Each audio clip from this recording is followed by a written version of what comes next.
Okay everyone, all your blocks should be pressed and the paper torn off, and now it's time to finalize the layout before we piece everything together.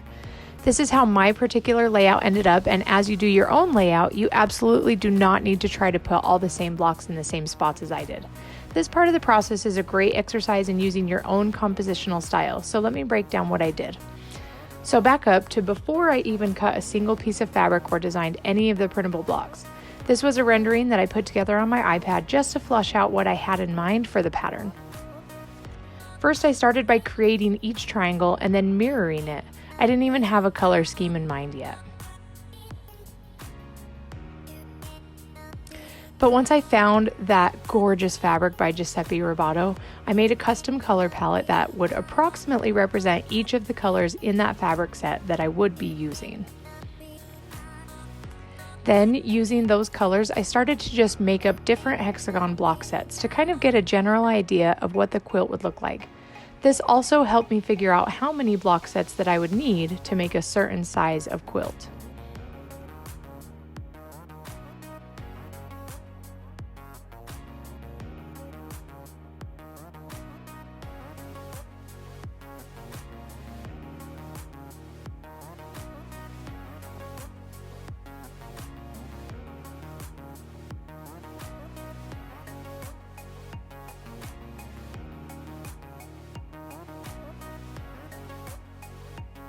Okay, so let's really now put our actual fabric layout together.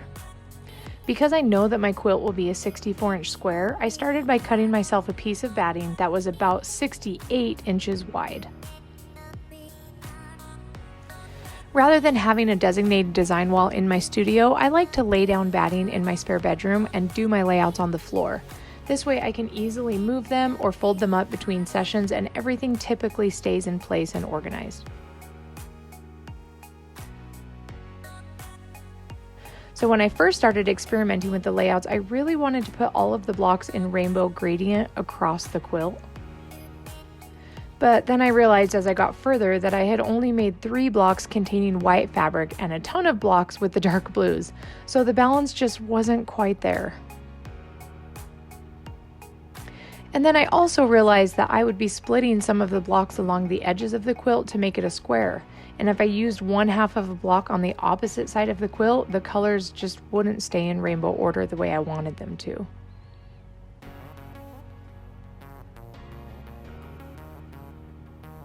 So I picked up all my blocks and I put them back into a few different piles, still based on their color order.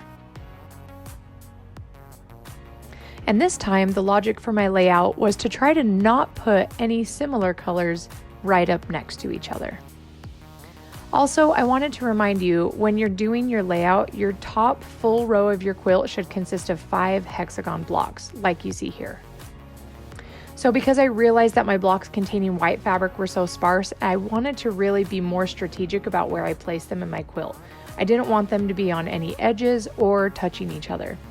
And then, because I knew that some of the hexagon sets would be separated and used on the edge of the quilt, I wanted to make sure that my absolute favorite blocks would be put somewhere in the middle of the quilt. Also, when you're laying out your blocks, don't forget to try to keep them in the hexagon formation where the seams will nest together.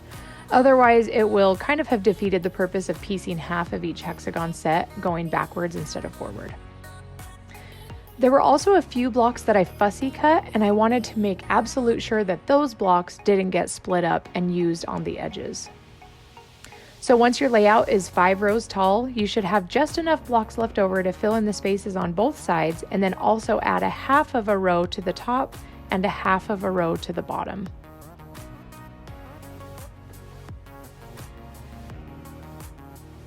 Once everything was all laid out, I took one final long look at it. Then I took my ruler and my rotary cutter and I sliced each of those bottom blocks in half, and I added them to the top row's corresponding blocks where they matched.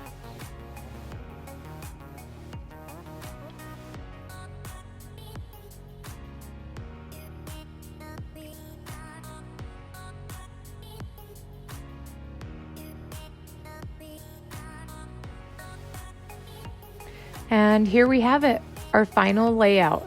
At this point, you can still even switch things around if you want to, but you obviously can't move any of the outer edge blocks that you cut to somewhere in the middle of the quilt.